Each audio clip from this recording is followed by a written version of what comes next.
Trump derangement syndrome. It's a particularly insidious illness because it doesn't merely affect individuals, but entire political parties, rendering them unrecognizable. Do you think Trump derangement syndrome is a real mental disorder? In all seriousness, this is a legitimate, fairly major mental health issue. So now we are faced with this extremely dangerous and unnerving, bizarre middle space where the best that can be said is that Trump, the Republican Party, and their allies would try to overthrow the democratically elected government and steal the election. In fact, according to CNN reporting today, Donald Trump has been asking aides since 2017 about whether he can self-pardon. One former White House official said Trump asked about self-pardons as well as pardons for his family. I think first off, we should just take a deep breath and acknowledge the audacity of a president who's so clearly concerned about his own criminal culpability and that of his family members that pardons are a major obsession with him. Much, Pennsylvania. Go out and vote. Go out and vote. Thank you, Pennsylvania. Thank you. Thank you. Is there actual voter fraud? There doesn't seem to be much evidence that this is a serious problem. You see no evidence at all that he is once again leveling a favorite, unsubstantiated allegation about the election. Remember, I told you it's a rigged system, right? It's terrible. And not rigged for us, believe me. There is no evidence that of widespread voter fraud. Absolutely no merit to any claims of widespread voter fraud in Arizona. There's claims they lead to fraud. Who say there's no evidence of voter fraud. People have looked for this. There are people who want to find evidence that there's been fraud in voting, and they can't find it.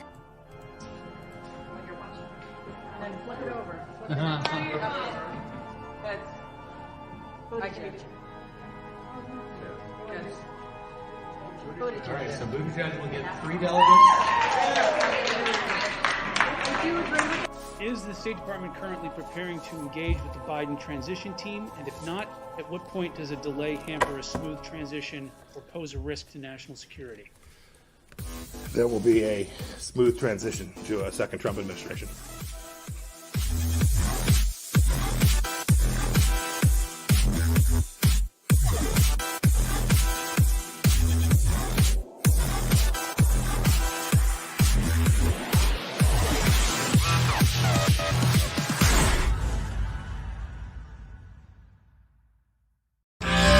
That's right. It's time for the Dog and Chicken Show.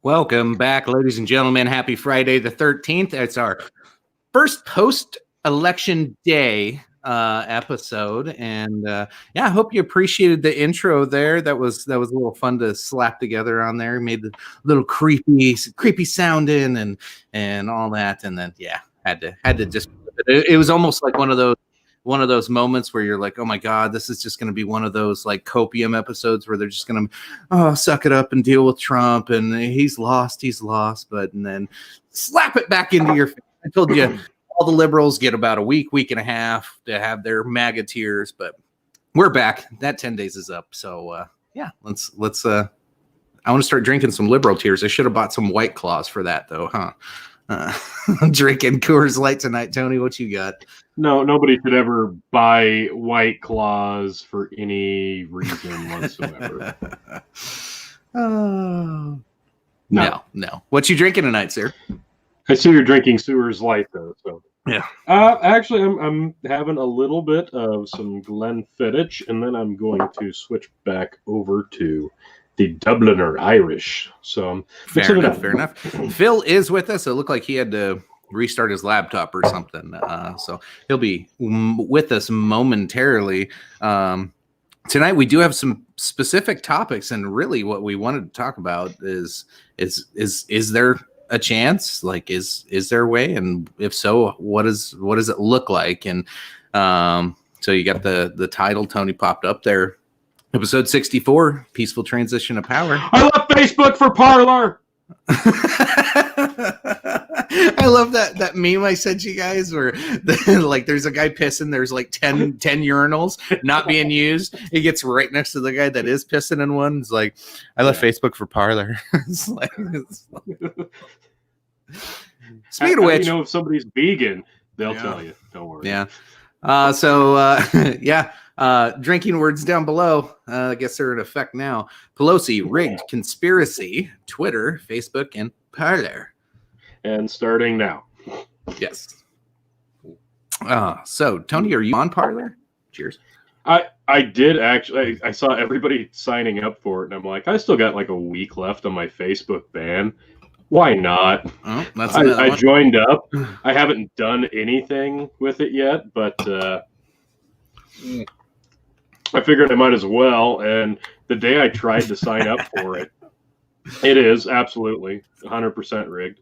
The day I tried to sign up for it, it took me about 8 different tries because it was so busy that day from other people signing up. So it was I haven't done anything with it. I think it's a pile of shit so far, honestly. But apparently, I can post half naked women and really fucked up memes. So we'll see. That's really what I've only used it for. Was pretty much the fucked up meme capability. Like everybody over there loves them. That's all I ever. Over where? Oh, over at Parler. Man, it'd be nice if they were like a sponsor or something. I don't know. But they're not. So I think we could probably get them. Think so? I don't know. Who the fuck else is shilling their crap? Dan Bongino, the #1 podcast in the goddamn country right now. He's part owner. No, that's #1. He was last week or the week before. He's always #1 in political news, I think, or something like that. Oh, all right. Looks like I'm sold. No. I'm back. Okay. So Phil's trying to restart his Windows 95 computer. He's not back yet. So bear with us. We know why you're here. It's for Phil. He'll have plenty to say, I'm sure. Oh yeah, it's going to be a disaster. Like once we start getting into this topic and we start getting some of the non-Republican supporters watching, and we start talking about these doomsday scenarios where somehow, some way, Orange Man Bad retains that seat. It's not happening. It's not happening. Let me full disclaimer. I have less than 0%. You don't know that. You don't know that. I do know that. I do. I went back in time. Safety wasn't guaranteed. We met up with the guy with the weird haircut. Then we went forward in time to the 2024 election. I saw who was running in that one. Spoiler alert, one of them is Phil. But yes, no, Orange Man does not stay in office. I'm sorry, but we will talk about those crazy scenarios. Oh my God, I forgot about Windows Vista. That was worse. Vista was worse than 95, remember what was it? Millennia? Was it Windows Millennium or whatever? Yeah, that would suck too. Vista was bad. Like they took all the good aspects of Windows and just said, you know what? All that stuff you like, yeah, fuck that. You don't get that anymore. It's Jordan Peterson. Whatever my YouTube algorithm, after I get done watching anything on YouTube, automatically it's either Joe Rogan or Jordan Peterson every time. Doesn't matter. Your sum says over the last few years puts a total of 3 people in who was on Bush's legal team when he got the election from Gore. So I wonder if that was planned and if it will be his ace in the sleeve. Well, we might get into find that out real fucking quick, aren't we?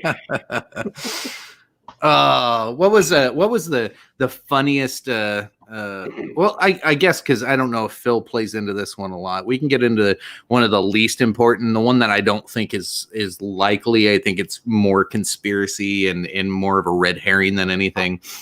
Is the Hammer scorecard theory? Do you know what that is? I heard the term. I'm not familiar with it. So Hammer scorecard, there's like this 80-some-year-old lieutenant general from the Navy or something. I don't know. He came out and said, "Hey, there's a software and the stuff that we do to," and they used it against like ISIS and some other places, but we've turned it on ourselves. So basically, what they're saying that we're going to use it for is vote switching. So all the pictures that you've seen of in the memes where like, you know, there would be 5,000 votes go one way and 5,000 votes go the other way. And then a second later it flips for the other candidate. So there's a lot of allegations saying, or a lot of conspiracy saying that is the likely culprit of, you know, you've seen the one in Michigan, right? That ended up actually a local guy actually won the election when he thought he lost because of that 7,000 votes for Trump flip. So they're saying that one specifically was human error. It had nothing to do with software. I've seen videos where they're like, no, there was a software update and randomly went through in the middle of the election and then it happened. I'm just like, anytime software is involved and anybody's like, I blame the internet. It's Bill Gates. Like it gets down. But there was some weird things with it. You know, some people are trying to claim like Pelosi and a whole bunch of top Democrats have like funding and a Clinton Foundation involved with it and have a stake into it. But there's also Republicans that supposedly do. Some of them deny it. Some of them. The thing I don't get is Dominion, I think is the name of the company. I think they're like a Canadian company or something. I'm like, why the fuck are Canadians counting our votes? Isn't that fucking weird? That was the weirdest thing that I saw come out of it. No, it's not that weird. Who are you going to trust more than the Canadians? Like, they're not going to fuck you over. And be like, yeah, fuck you, guy. I'm not your buddy, guy. He's not your guy, friend. Imagine people yelling that across the border. Jesus. Maybe a little mount me hats. Phil's entire internet router crashed. He's working on it. Oh, God. Phil working on computer hardware. I can imagine how that's going. Do you need to go check on him? I'm not going all the way over there. Okay. Here, someone says, not sure if my most absurd scenario is possible. Went through, so I'm gonna post it quick again. Okay, I'll read it first then. Oh yeah, we'll talk about that. That's one of my it's part of, I think, the third scenario we want to talk about tonight. So that's a possibility in one of our possibilities. So there's just this like weird little branches hanging down with little branches that go off, and some of them look stupid. So before Canadians enjoying U.S. squabble, I'm sure you've seen it on the social medias, but like where everybody brings up their Uber conspiracy news site that says Biden has lost the electoral votes in this state. He's no longer has 270. How many times have you seen that this week? A few times. Yeah. I think it was every day I saw it somewhere. It was like because they officially like would pull back and say, well, we're doing a recount in Georgia, so we'll just pull that one off of there until we're for sure, just to be fair. And then everybody would be like, you'd have all the Trump supporters being like, fuck yeah, we knew it. Yeah. And then you have all the lefties going, nah, it still counts. It still counts. Just, don't count votes all of a sudden. Like, I tell you what, that's probably the weirdest and most troubling thing with all of this has been like, and it's one of those where there's smoke, there's fire, right? And so when they're like, hey, let's litigate this, let's look into this. We might think there's fraud here. We want to investigate this. And every lefty's like, no. We're like, you litigated this guy for 4 years. Let him fucking look at shit for a couple weeks. Like, fuck on. Like, my drink, but Facebook. Sorry. We do have drinking game. We'll get it back up. Yeah, we do. Jesus Christ. Do you really need that big of an excuse? Just put the bottle in your mouth. Like, no shit. We do. If you're waiting for us to tell you to drink, like, I'm sorry. That's some great self-control there, because we're gonna make actually, a drink. Hang on, it's funny that this pops up. Here's your drinking game on the bottom right here. It's funny because my Facebook memories popped up, and one of the status updates I had 4 years ago was, I'm sorry, but no, you can't actually impeach a president-elect. And the comments under that were, well, why the fuck not? Like, no, you don't understand. You can't do that. That's not how it works. So we were already talking about it, like days in to his president-elect status before Trump was ever sworn in. We were already talking about it. And people want to say, well, no, the left hasn't been trying to impeach him for 4 years. But bullshit, we're doing it the second he got elected. Yeah. Osama says, I love the news is calling this the most secure election in history.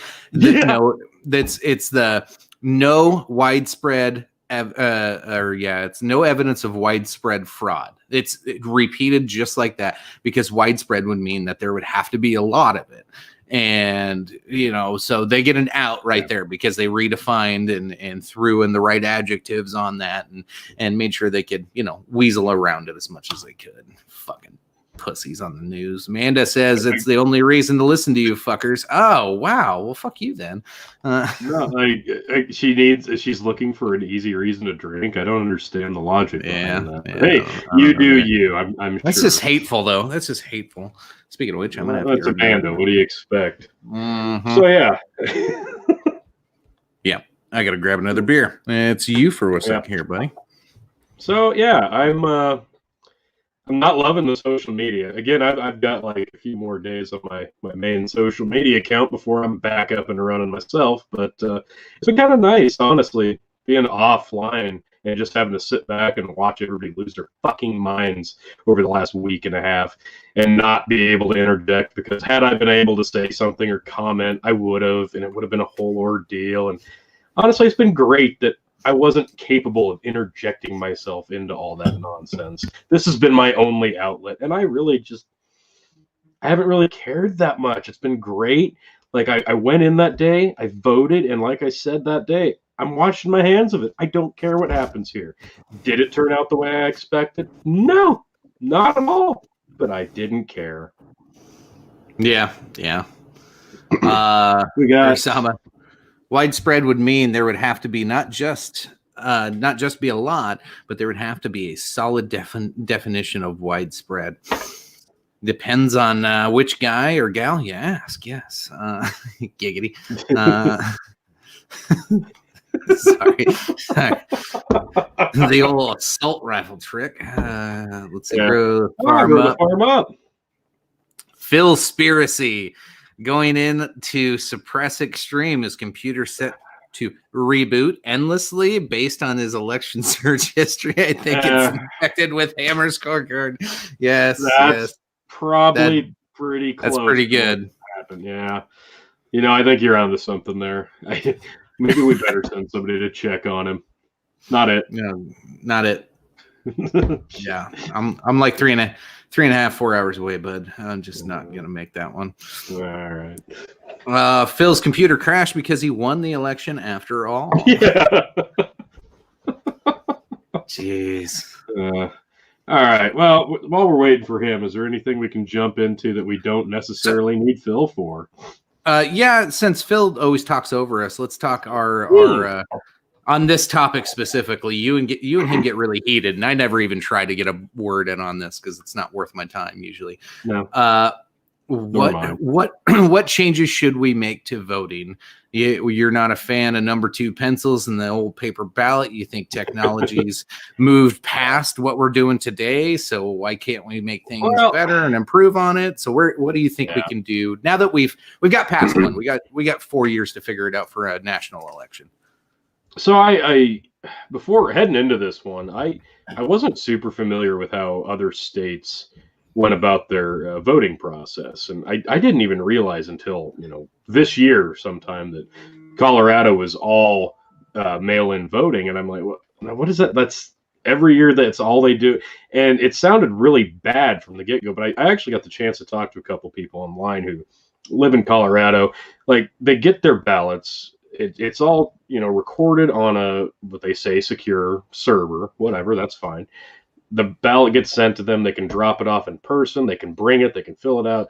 There's options. And I'm like, okay, that's not so bad. As long as you've got options and you do it the way that you want to do it, that's cool. And I think that's kind of where we're going to be headed regardless. Like this year, it might have been a complete shit show.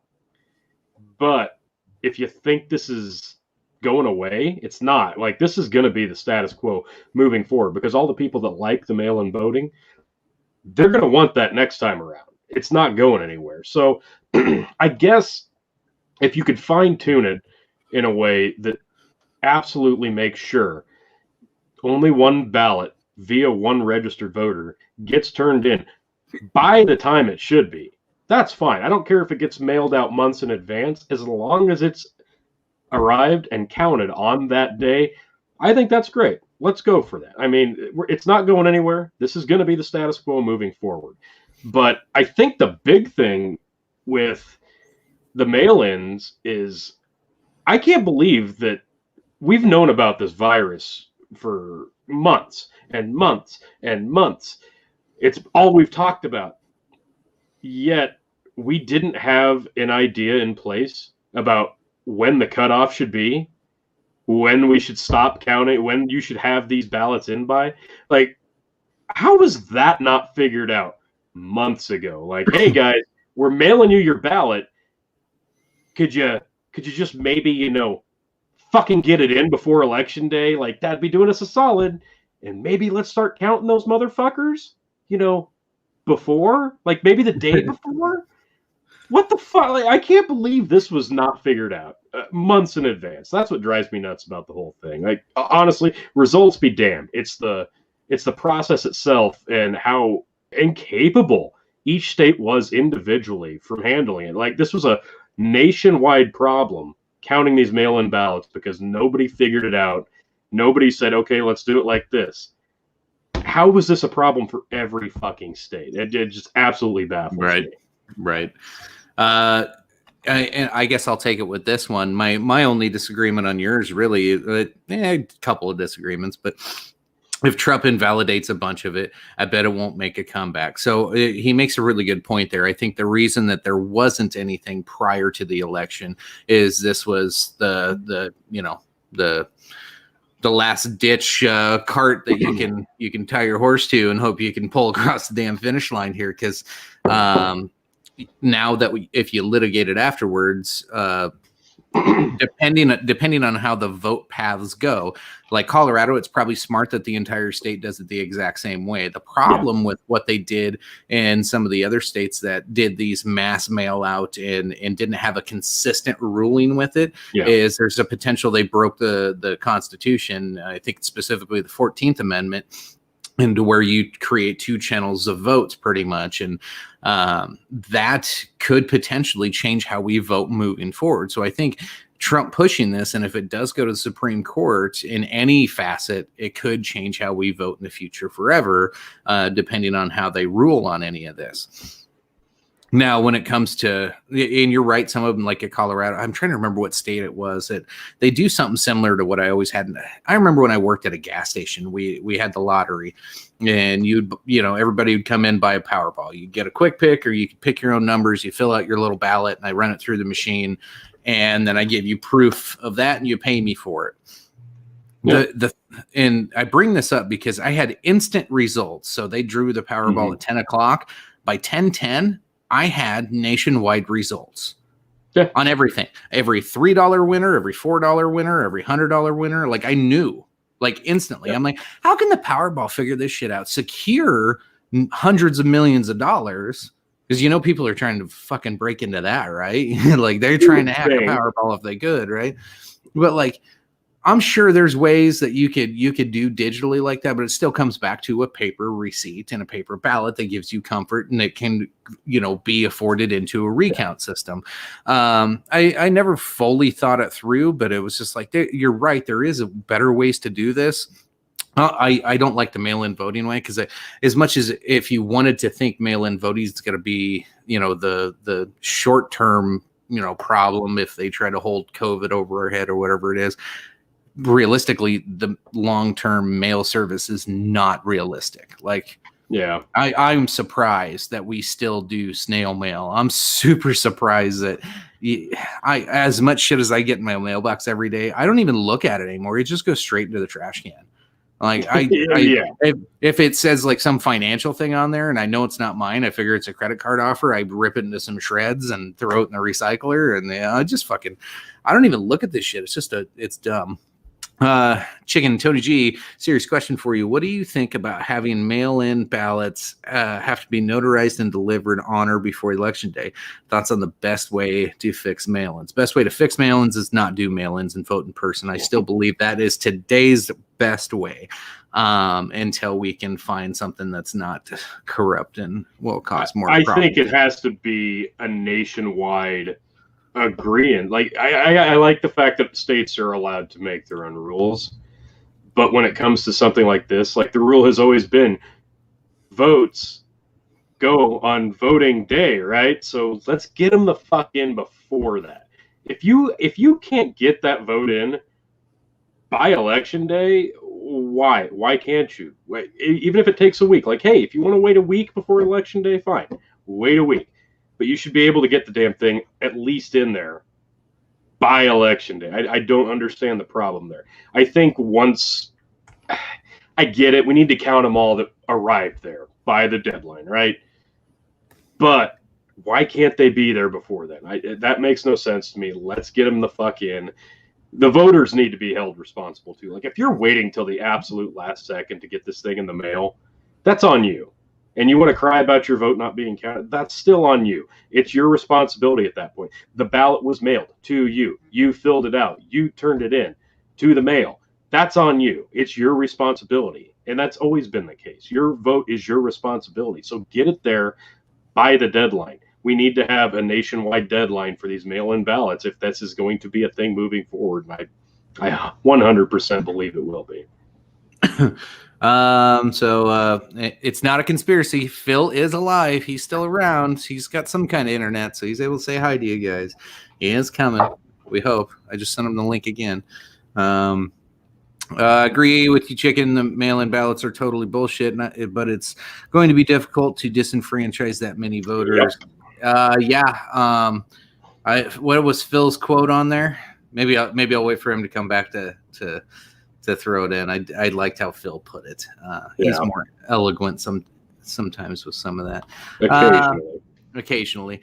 Mana Trip. I don't know why Trump is throwing a temper tantrum about votes and being fired. He's still going to be the leader of the GOP and his cult following. P.S. Not drinking, waiting for COVID results. Two things.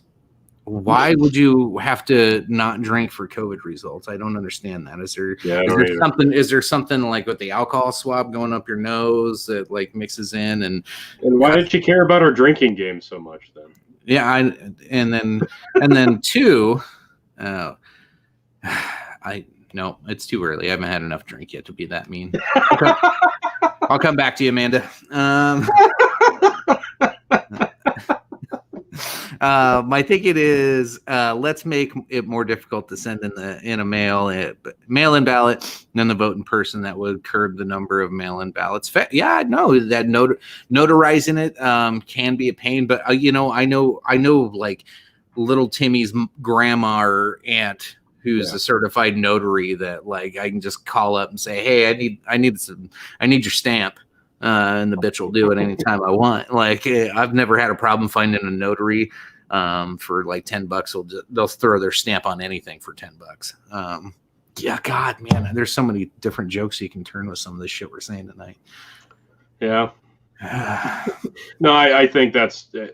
I don't want people to be encouraged to mail their vote in unless they have to. Like that was always the idea with the absentee ballots, right? Well, I think you should still absolutely be encouraged to vote in person because that's just the more logical way to do it. I think that allows for more transparency. And I think that's the biggest thing that we've learned, especially this year.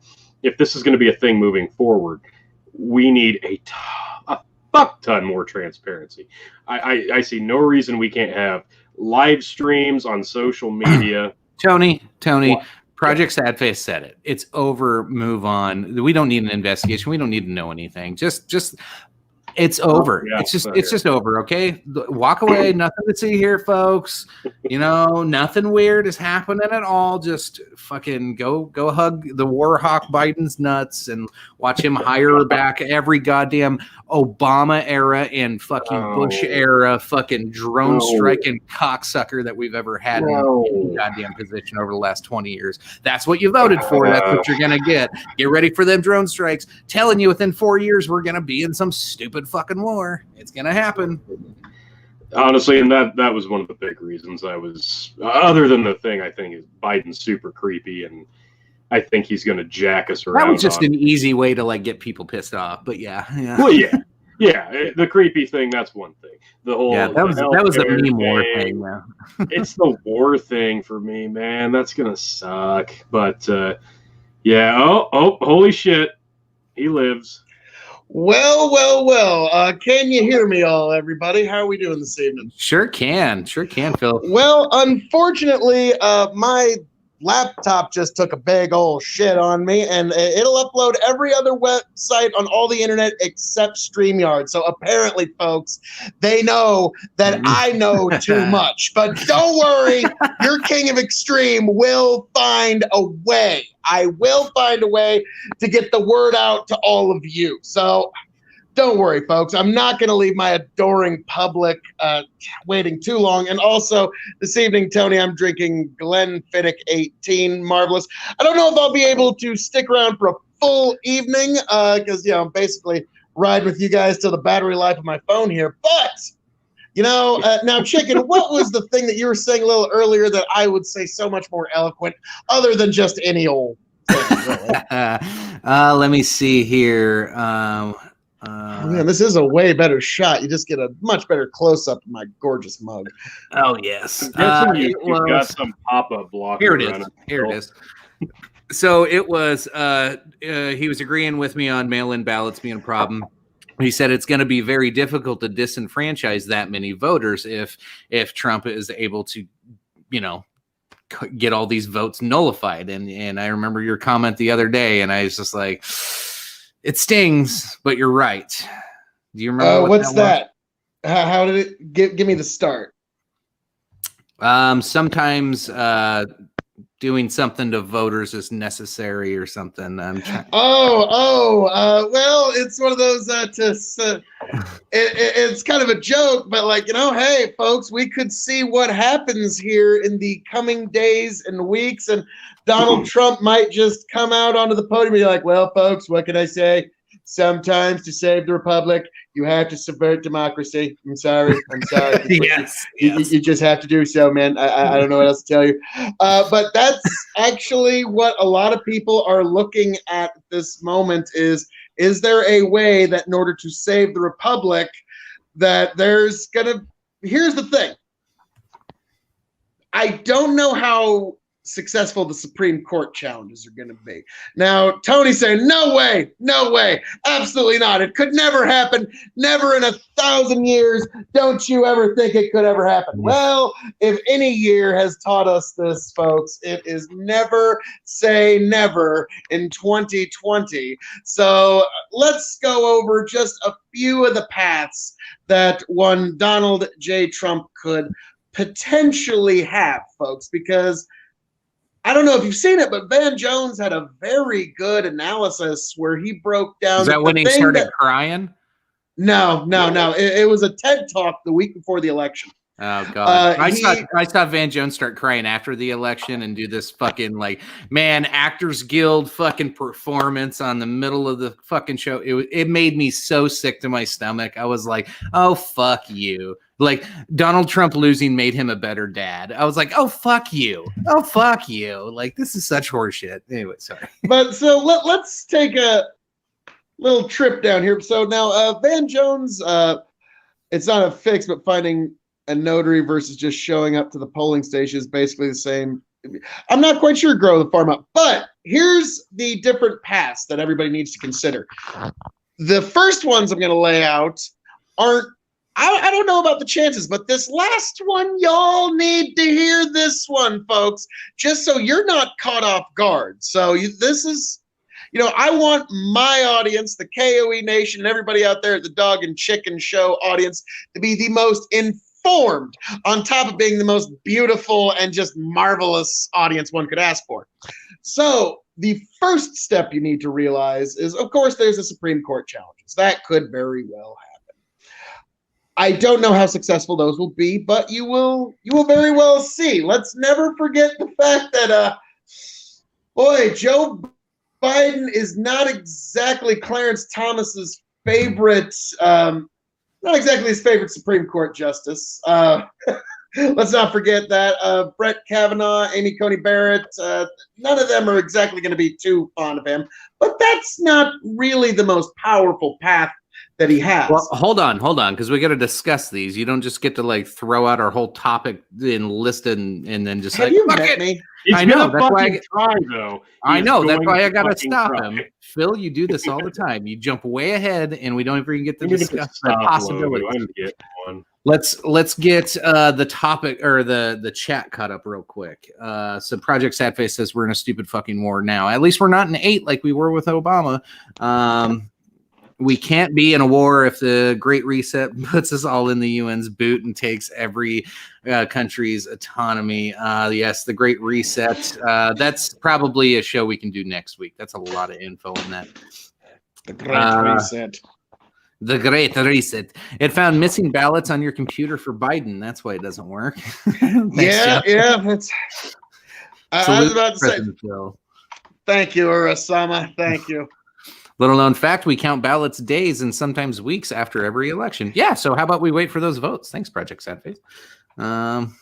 What There, the hell? that'll help. That's Oh, going to God. be for Phil when he needs to stop. We just get the. I need to put noise with it, just like a. Project that is widely known fact. Come on, every election we count, recount close counties and precincts for weeks in every election. Your facts are the little known ones. Phil, you look better on your mobile. Go buy a tripod on your phone. Thank you, sir. Thank you. I mean, I figured, like, now granted, I look great on my one camera, but I'm going to look even better on pretty much every other. Like, it's just like an infinitely progression. It's awesome. Hold on. Project said something else. Blah, blah, blah, Obama. Yep. Okay. Thanks for the setup there, Project. Now, Project, you're going to like this. I do think eventually in the future, Barack Obama will be named Supreme Court Justice. I do think that's actually very within the cards. 100%. Okay. Mitt Romney will vote for him. Yeah, right. Middle vote for almost anything. Friday. So here we go. Friday the 13th. The 3 possibilities that you need to be scared of as a liberal that Trump could possibly win. First one, Phil already led into it. Nullifying votes through lawsuits or Supreme Court victories. So we've already seen Trump did get a victory. What was it, yesterday in Pennsylvania? A lot of the others have been thrown out, but that does potentially open the door for more things to come. So Did I see today they pulled their legal team out of Pennsylvania? I didn't read the whole thing. I just saw a news blip pop up on one of my browsers. It was Project Lincoln threatened a bunch of Trump's lawyers, and some of them backed out and resigned out of here. I haven't read all of it yet, but Project Lincoln actually did something that hurt Trump for once, because all they've done so far in their TDS raid against him was help him and got people to vote for him. Wow, it was fucking funny. It was Project TDS. It wasn't Project Lincoln, but the Lincoln Project is ridiculous. But now the other thing to consider, though, is we're now in the phase where, folks, our votes are pretty much done. Like, our say is pretty much it. And now we are in the phase of, are the lawyers more persuasive than the fraudsters? So, because here's the one interesting part, is the people who would commit fraud in this election, no, this is the one thing that's changed. This is the first time that anybody that would be looking to commit fraud knows that this is the first time the media would actually cover for them. So that's just something to keep in mind. So, like, if there was fraud, it will be minimized in the media. So, and that's what makes the court challenge interesting. So, can the lawyers prove to be more persuasive than the fraudsters before the courts? Now, there's other paths, and I don't even know if it's going to require the court. Now, Chicken, lay out the next one, if you'd be so kind, sir. Real quick, Project Sadface said it's over. Legally, it's not over. Just because CNN and Fox News says it is doesn't mean it really is. Sorry. Now, Project, I'm glad you're here because I don't want you to be caught unaware when the final stage potentially gets initiated. We'll see if Chicken's article even covers it. But there's another trump card that nobody really thinks about here. The whole purpose of the show was to help the folks like Project Sadface. So they didn't wake up one day and go, how the fuck did this happen? So the one thing I wanted to point out before we get any deeper into this was from Van Jones' analysis. He said that the one thing that allows everything to move forward in regards to presidential politics in America is the concession speech. If the concession speech doesn't actually drop, then you really can't move forward with any of the transfer of power. That's what allows it to happen. And so long as Trump doesn't drop the concession speech, he still holds a, pun intended, Trump card. So, and we will get into that a little deeper because this is, yes, Tony, yes, you knew it was coming. You knew it was coming. But we will get into that deeper now. Chicken, what is the next step, sir? So the second way this can happen, and we've talked about this a couple different times, but it's a scenario. It takes step one to happen first, but if step one happens, the Supreme Court likely would kick everything back to the state legislature. And in that scenario, then each state gets one vote. And there are, I believe, 28 Republican states through the state legislature that would give Trump the nod versus 22 on the Democrat ticket. Now, you jumped ahead one step, though, to get there, because that is one of the Trump cards. But to get there, the Electoral College can't have a definitive result. Now, how could you see to it that the Electoral College does not have a definitive result? It's actually a lot easier than any of us really want to admit. And it would basically go like this. Let's say Donald Trump still contests Pennsylvania, North Carolina, Georgia, and Arizona. Let's just say, for shits and giggles, he still contests them. So at the Electoral College, he sends his electors that he was going to select for North Carolina, Georgia, Pennsylvania, and Arizona. I can't even read it. It's so tiny on my phone. But it said it's like the race card, but it's for the orange man. The orange man bad. Yes, man, the orange man bad vote was out in droves. I'll give him that. But so if Trump were to actually go so far as to send his own electors to the Electoral College, to the point where there's enough chicanery, to the point where we can't even decide what the hell, it will go then to the House of Representatives. And as Chicken so aptly pointed out, the House of Representatives presidential vote is done not by delegate, but by delegation. So not each delegate gets a vote in the president, but each state. So, all right, Nebraska gets their one vote. California gets their one vote. New York gets their one vote. South Dakota gets their one vote. Are you starting to see how suddenly that is very much in favor of the Republic? Now, boy howdy, if Donald Trump pulls this off, Tony, I am going to start calling him Donald Ric Flair Trump. Dirtiest player in the game. Woo! Like, I mean, if he can somehow pull this off, like, yes, you're gonna have me. He's already in the WWE Hall of profiling, alligator booted, limousine riding, platinum hair, gold. Oh yes, baby. Yeah, you'll be hearing about that from me for the next few years. Now, those are the chances that Donald Trump has. If that happens, though, I don't want that to happen, because if that happens, we're never going to have an honest election that has a result ever fucking again. I already fear that we're never going to have an honest election result ever again. No, Like, I think the it's gonna only be a reason complete Donald shit Trump show moving forward from here on out, because if this one has taught us anything, it's that anything can be contested. If you make up a good sounding story and tell it to the right fucking people, anything can get drawn out to the point where nobody fucking knows, right? I don't like that. Like the whole point of the vote in person versus mailing in, because that's how your vote truly counts, and that's how you can guarantee an honest vote for the person you want. Yet here we are, and it's a goddamn disaster. And if we encourage it to be All by disaster, design. it's all going to be a disaster moving forward. That's now, here's the thing you need to understand. Like, everybody needs to kind of keep in their mind, Donald Trump is probably the only person who could honestly try to make a challenge of these votes. Like, he's the only person that could do it, like, bold-faced, like, no, I'm going to challenge these votes, because even the Republicans would let's be frank, most of your inside the beltway, well-established Republicans would probably be like, oh, well, you know, the Democrats cheated a little bit better than we did this year. We'll get them next year. Let's not look too much into that. Bygones be bygones, folks. Yeah. We don't need to look too far into that.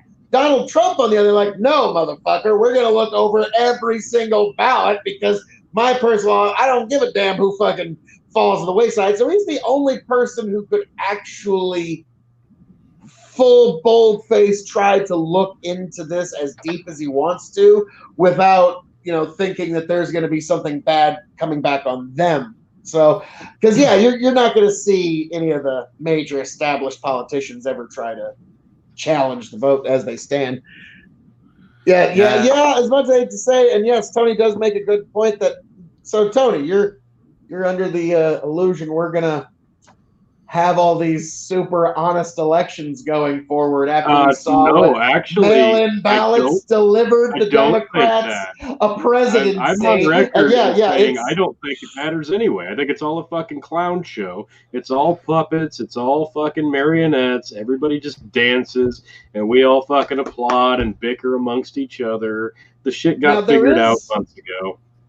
There is a very big problem. There is a very big danger from all of this. Let's say Trump does pull this off, or somebody else in the future, even. We do, and Tony, you're going to know what I'm talking about here more than most. We do suffer the very real possibility of the Austin heel turn hitting democracy. Well, fuck this whole thing then. Jesus, really? If we're just going to fucking turn the whole thing and it doesn't even matter, then fuck this whole thing. The next election will have the lowest turnout in history. So, like that will be the. Tony, I like how you both know what I'm talking about. Like, So Tony was talking about his Facebook memories from 4 years ago, where Hillary had conceded, a couple days after the election, and everybody right away was like, impeach! How do I impeach this guy? Like, it had started, on day one. As we've talked about this over and over again, but.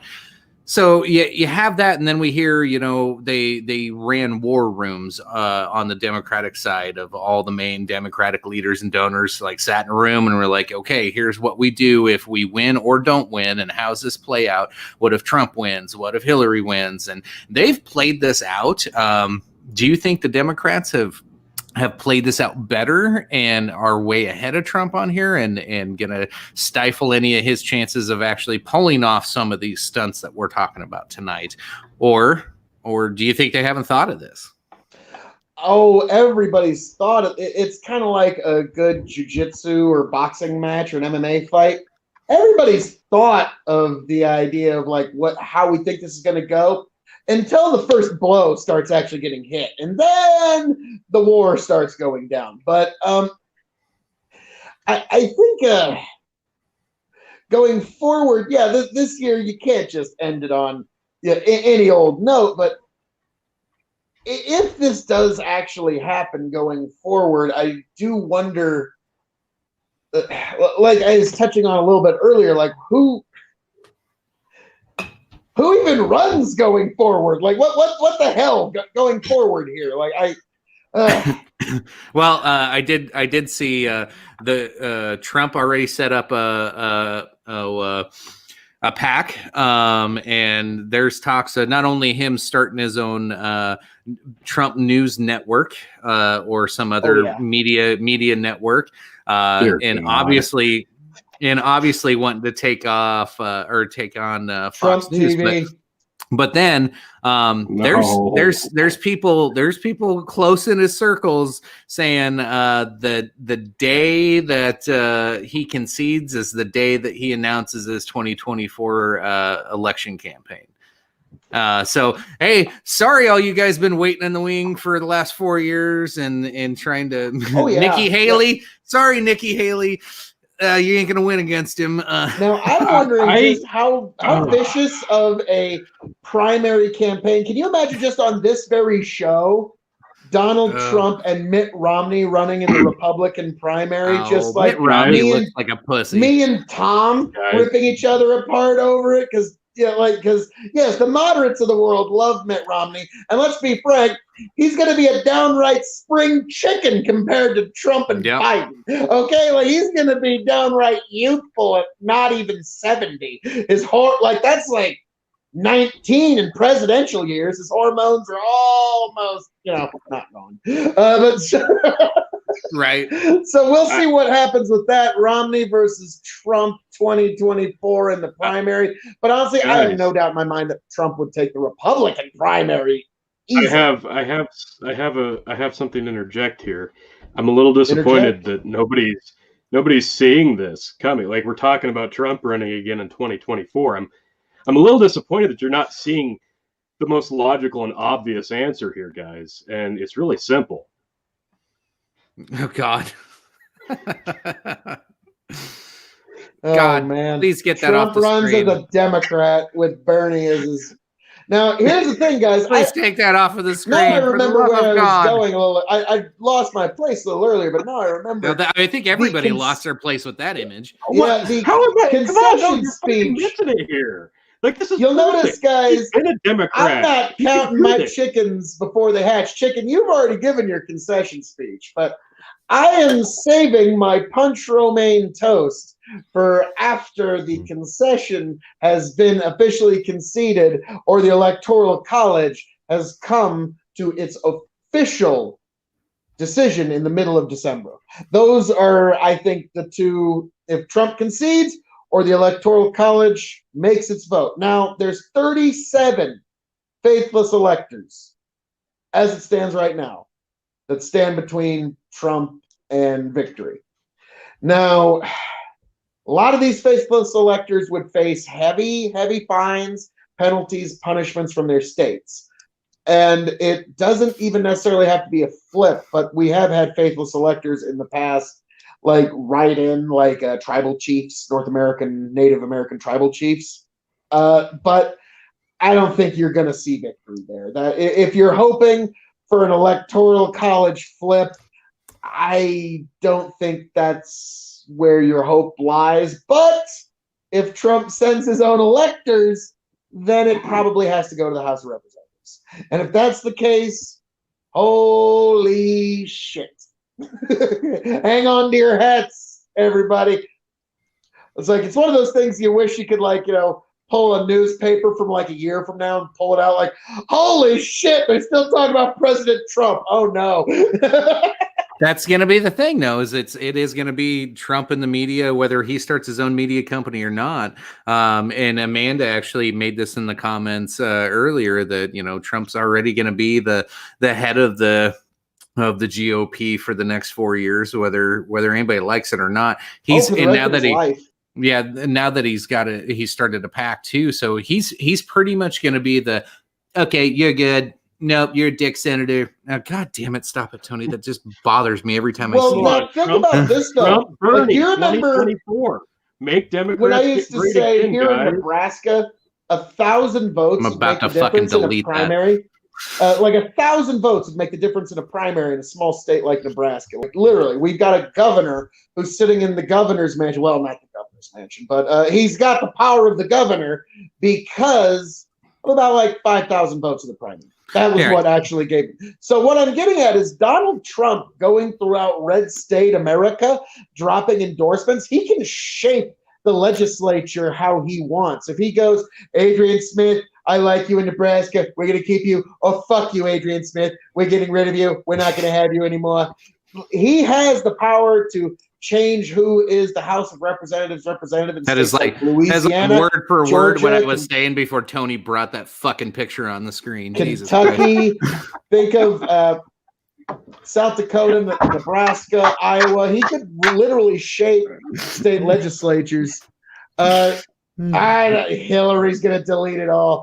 But that's what Trump could, for the rest of his life, whether or not he maintains the presidency, he will shape the Republican Party in his I don't know, way. Jeff. Bernie will probably outlast old Biden there, so we'll see. You know, who knows?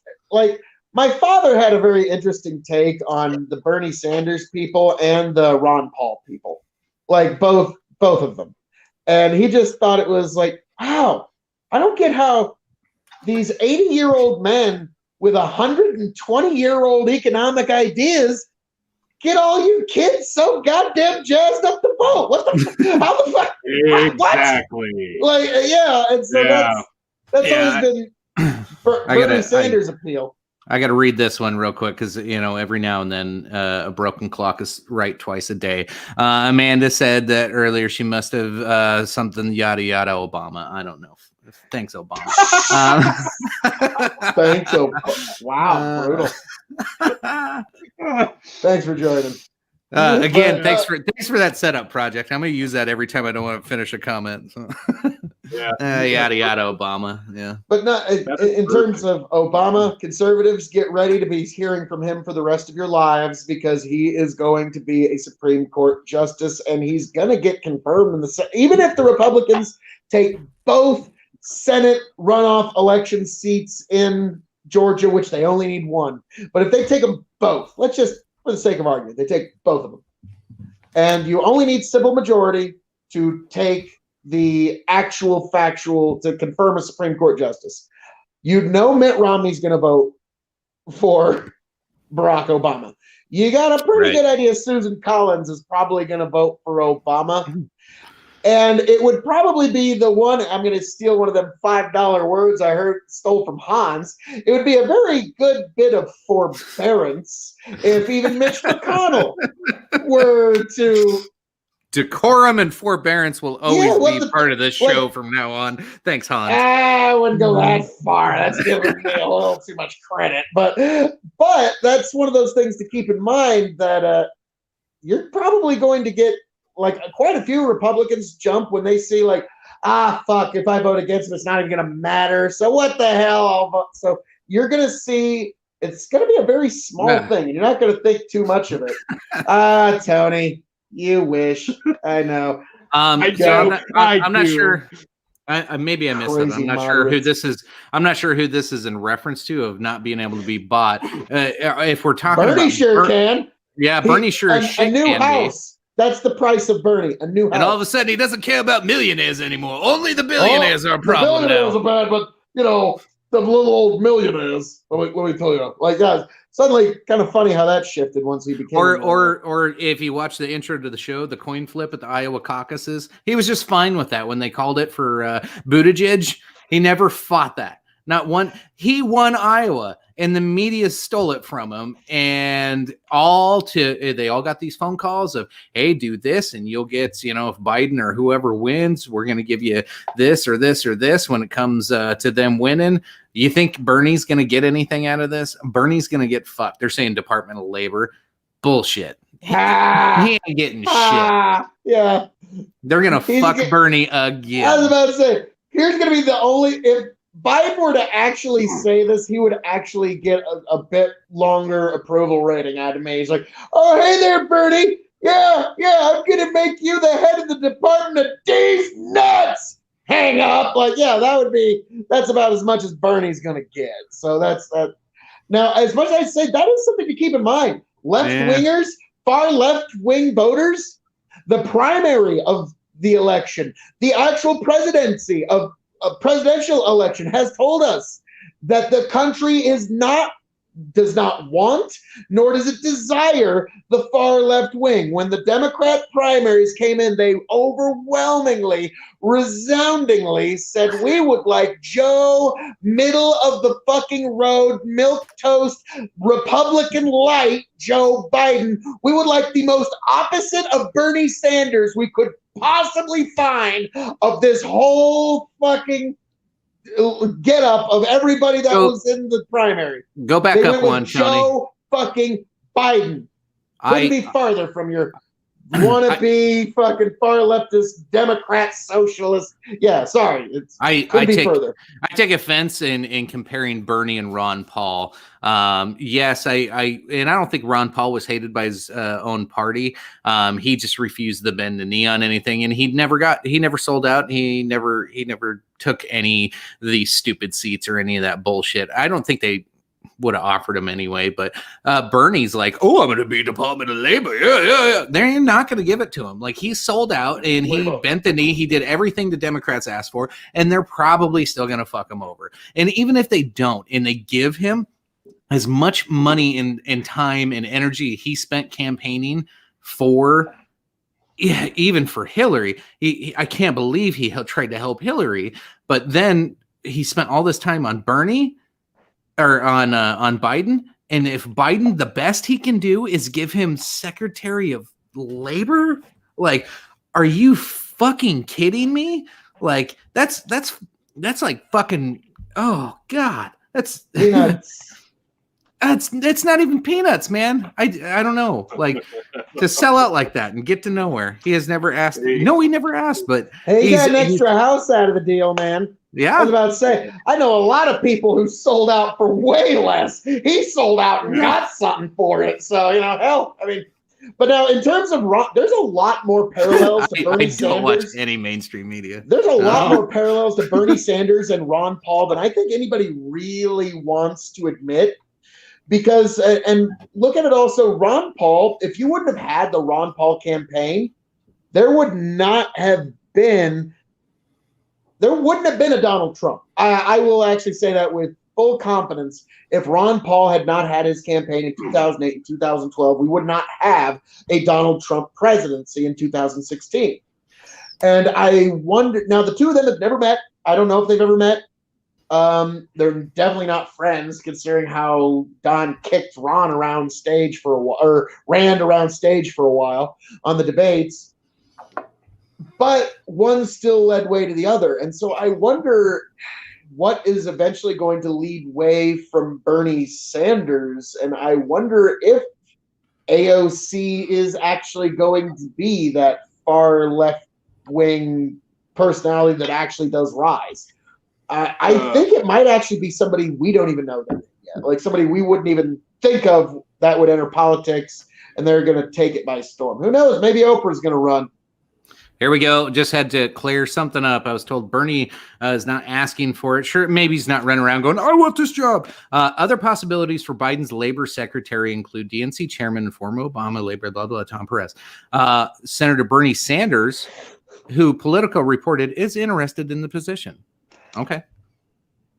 There. Now, I will say, actually, one of the... He didn't ask for it, but goddamn it, he'll take it.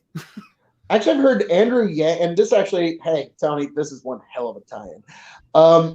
One of the people that's actually considered for labor secretary is Andrew Yang, and he's actually said I think he would actually be good. He said in repeated tweets that if he is in the Biden administration, he is actually going to target the WWE for some of its employment practices and the idea of its employers being, or its employees-independent contractor designation. Believe it or not, Bill, yes, Bill, I gotta interrupt you because I have to. Yes, I seriously am, because seriously, this is getting fucking old. We're past the goddamn presidential election. Every time you hear something you don't want to hear, like, where are you supposed to go? There is not a single article. If I pull up a Fox News, a CNN, a Politico, an Epoch Times, it doesn't matter. No matter what. So it's either do your own fucking research and throw it back at me. If I show you something and you want to question it, throw something back at me. How about that? Instead of just go, Politico, oh, fuck off. Oh, Politico.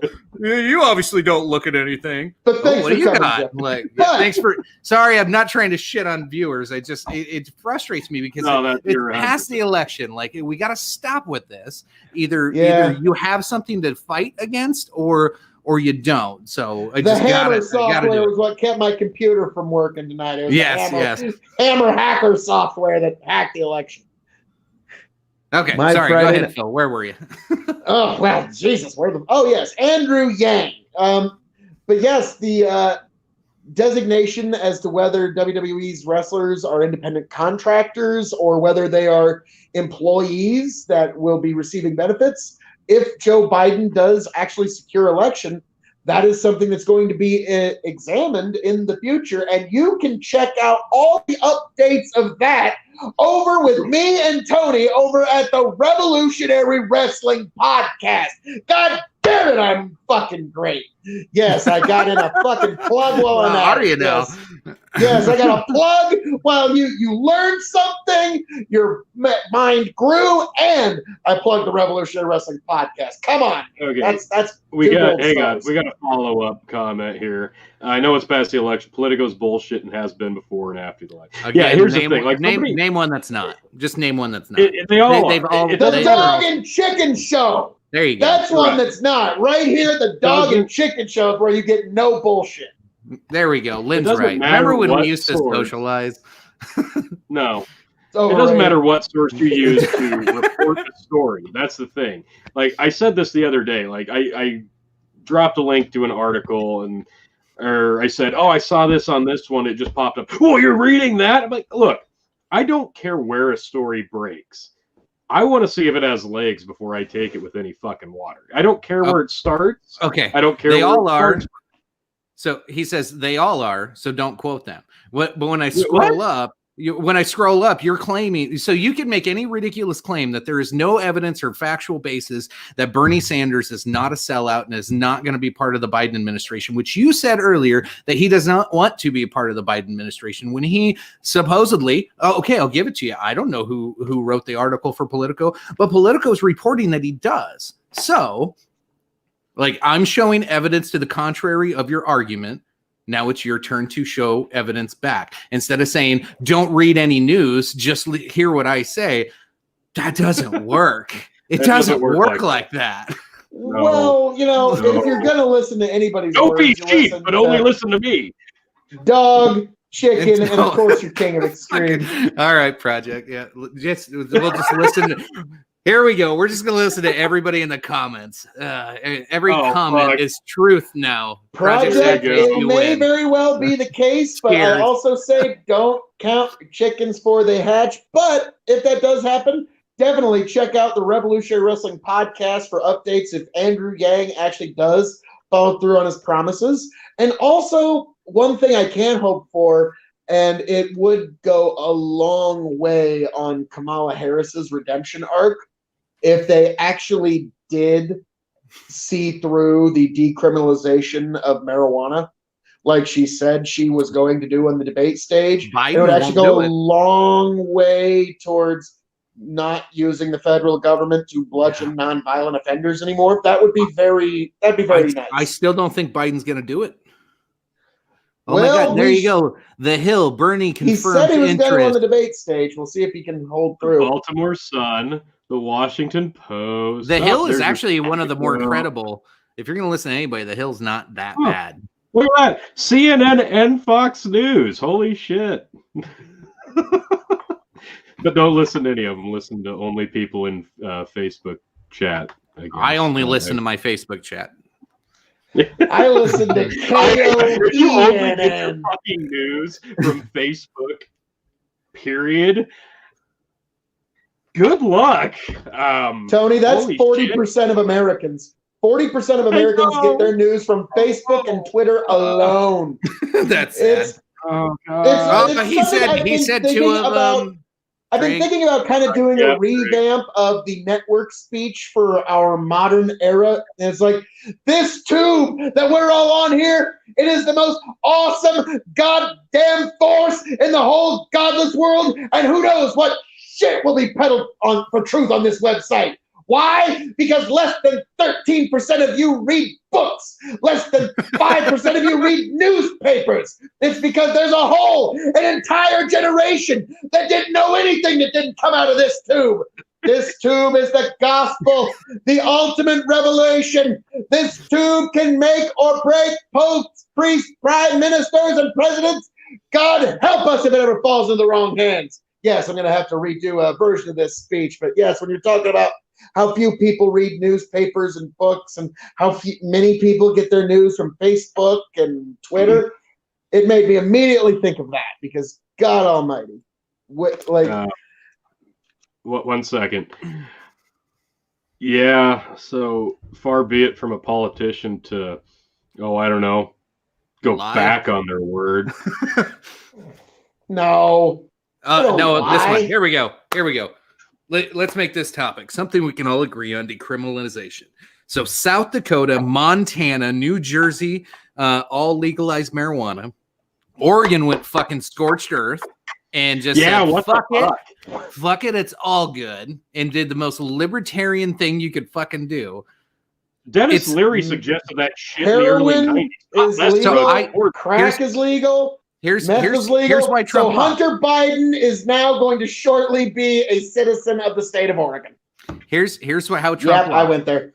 Here's how Trump lost. I told you guys way back in like July. All he had to do was force through another big fat ass stimulus check and say, "I want to decriminalize marijuana. Let's make it happen." GOP, Senate, Congress, get it together. He would have had Congress's side. Congress would have been like, "Fuck yeah, let's do this." No, they would have. That was the one. That's the only one Orange Man pass. You now can see why they did not pass a stimulus because it was Orange Man because they wanted to hurt Trump.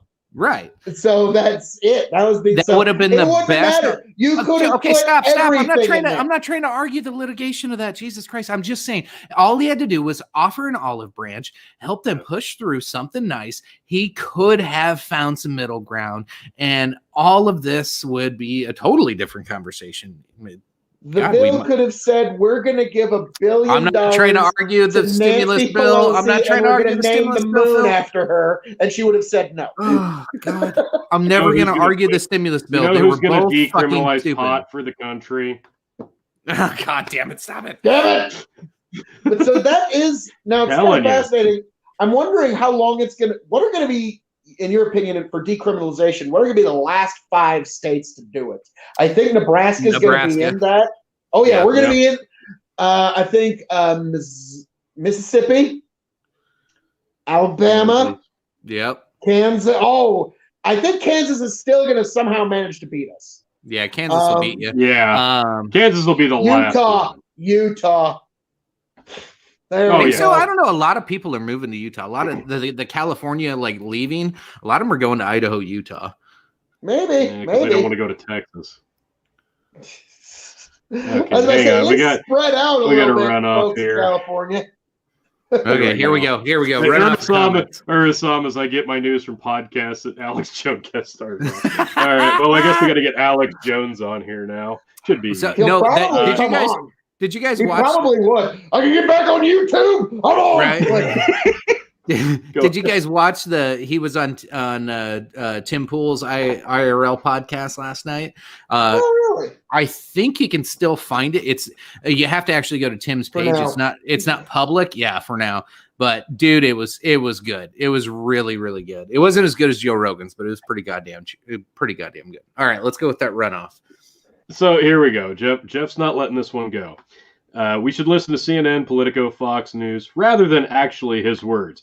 How he lost his supporters to vote by mail, and he sabotaged his own campaign. I don't necessarily disagree with some of those. There you go. I'm not sure what the Let's first put a nail in the entire- coffin on this thing. I don't know what this means. These chickens for their hatch. I don't know what this means. We should listen to CNN rather than because they were all referencing that he would accept the position on the staff. We're still on that. Oh, okay. So moving on, because I thought he was Yeah. talking Trump on that one in reference to the next one. So okay, now that makes sense. No, politicians but go back the to next their words ones, all the time. I want to push some of these on Phil. So how Trump lost? He told his supporter. Oh wait, no, this is how he told his supporters to vote by mail. How who lost? How Bernie? he lost. Tell his supporters to vote by mail. I don't Talking know who about that Bernie? is. I think he probably meant to don't vote. I think he might have just got one wrong word. Regardless, I think Trump's biggest downfall was the fact that he didn't take the mail-in voting and use it to his advantage instead of jumping on the train with it, because nobody was stopping it. He should have got on board with it and fucking gone with it. Telling people it was a sham was probably the wrong way to go. I would say the biggest thing that Trump did wrong, that if he does end up again, he did lose the popular vote by a pretty healthy margin. Oh yeah, and if he does end up losing, I think the biggest thing that historians need to analyze going forward is his lack of any sort of substantive move on healthcare. I think was the thing that probably undid him after the shit he raised about Obamacare is terrible, it's the worst, and we're going to have better healthcare. It's going to be the best fucking healthcare. We will be the healthiest goddamn people that have ever lived in all planet Earth. And then, now here's the thing. That's a great quote. I mean, it's sublime. It's sublime as a promo, but even me, I was like, all right, I'm a Trump supporter. Come on, Trump, this is your healthcare question. Give me something. Yeah. Anything? Nothing. Something? Just Orange man bad. Orange man bad. It'll be You're better. racist. It'll be better than anything. Yeah. So that was like shit. Really? And so that was when I knew, even Scott Adams, the great Scott Adams. I put a lot of weight into what he says. He even said a couple of days before the election, it's like, if you're an old person and you're worried about losing your health care, you should probably vote for Biden. Which I was like, shit, that might have sealed it. Damn it. Project Sadface says, so Mitch wouldn't take a vote on a bill to hurt Trump. So we can answer that question to the side. I think Mr. Turtle is about to become the most powerful man on the planet. If Georgia can hold at least one of those seats, Mr. Turtle becomes pretty much the president from a Senate seat. So if that's the way that one goes, I was actually going to congratulate Mitch McConnell on becoming the new leader of the free world, because now basically Joe Biden has to kiss his ass if he wants to get anything done. And the other big kicker is, does he or does he not want Hunter Biden to be sitting in front of a Senate Select Committee for the foreseeable future? I agree. Mitch is a douche. That's why I refer to him as a turtle. He does look like a turtle. Brendan, okay, as a Republican, voter, here is the thing with Mitch McConnell. Okay, this is okay, Republican voters like me keep having to do this. Mitch, just when I thought you couldn't do anything more low down, despicable, betraying your Republican values in such a way and just making us all shake our heads, you go ahead and do something like this and completely redeem yourself. Get over here, buddy. Amy Coney Barrett's going to be such a great Supreme Court justice. Come on, man. Yeah. Hey, you stop that gun control legislation. Holy shit, Mitch. Get on over here, pal. Oh, yeah. So, yeah, that's kind of Republican voters have to have a kind of strange ambivalence to Mitch McConnell.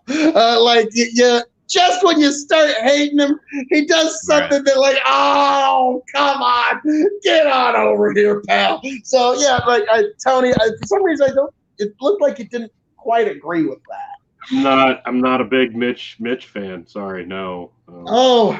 I'm really it's looking like the Republicans are going to hold one of the Senate seats. We will see. Now this is Georgia, all right, we're going to stop counting the ballots. What do you know? The Democrats took both the seats the next day. How funny that. But I was literally just doing that. I clicked back over. You already had the exact same. The Republicans hold the Senate. Guess what, Democrats? You played fucking dirty for the last 4 years. Enjoy your obstruction. It was obstruction. It's well earned. Yeah, I'm sorry, but yeah, it's going to be some gridlock, and it's well earned on the part of the Democrats. Were we supposed to drink on these? Oh, yeah. Grow the Farm Up says, I can read this one. Grow the Farm Up.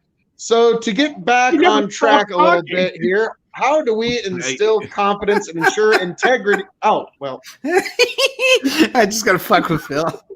We were trying to. Yeah, I will. Before the show, guys, you missed out because like we were finding ways to fuck with Phil. It was fun. So okay, all right. So to get back on track a little bit here, how do we instill confidence and ensure integrity of midterm election 2022 and 2024? Mail-in ballot fixes are low-hanging fruit. Or you guys need to comment on? Well, here's the problem, though. Grow the Farm Up. The mail-in ballot regime that we currently live under has delivered the Democrats what may very well be a presidential win, whether by hook or crook.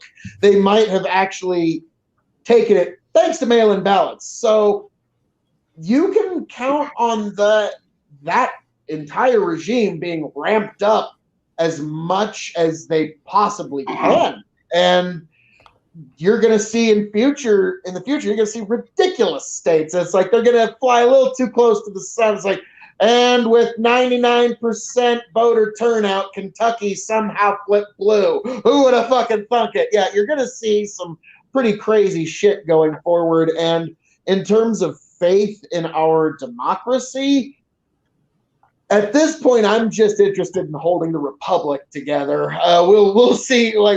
Faith in democracy always falls apart after about 200 years, and that's not even. Yeah, that's usually on the good side. So I don't disagree on some of those. I think heading into that midterm election, because we're expecting to either the Senate to possibly flip blue or even the House to flip more red. We'll see kind of what happens over the next couple of years. Especially, I think a lot of it, whether it be mail-in voting or not. I think a lot of determination is going to come down to how both the Senate and Congress and whoever our president shall be. I'm not fully committed that we have one decided yet, but however that pans out, it's how they handle wrapping up COVID, how the next 2 years goes, how our recovery goes.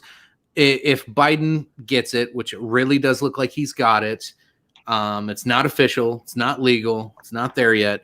But say it is Biden, he's handed a silver platter of, I already have a vaccine, just popping right out of his asshole. He didn't even have to do anything for it. It's right there for him to take advantage of. He's got hold on, Phil. Vaccine, just for future. He's got this vaccine that's coming right in front of him. And then he's got this economy that's going to be so easy to manipulate and play with. And like, it's still a little fragile. It's still a little fragile. I'm not going to lie, but with everybody holding up the stimulus and now they're going to possibly be able to do what they want as long as they kiss Mitch's ass and Mitch gets what he wants. You're right. Like, it's a gravy train for him on most aspects. Now, the one unforeseeable thing is the orange man bad dilemma that they've all had for 4 years, that they're like, oh, what's the news going to talk about now? What are we going to get mad about now? Who's going to be xenophobic and racist from now on? This is where I hope. Hold on. This is where I hope Trump just kind of stays quiet, somewhat quiet. He doesn't have to like shut up or anything, but just be a little bit more quiet than usual right before those midterms. Like, yeah, sure, vaccine comes out, he'd be like, yep, that's mine. He needs to take credit for some shit. But come closer to those midterms, yeah, he only touts out the good stuff that's true. He doesn't try to push anything crazy. And then after the 2022 midterms, he goes full in campaign mode. 2024, we're coming back.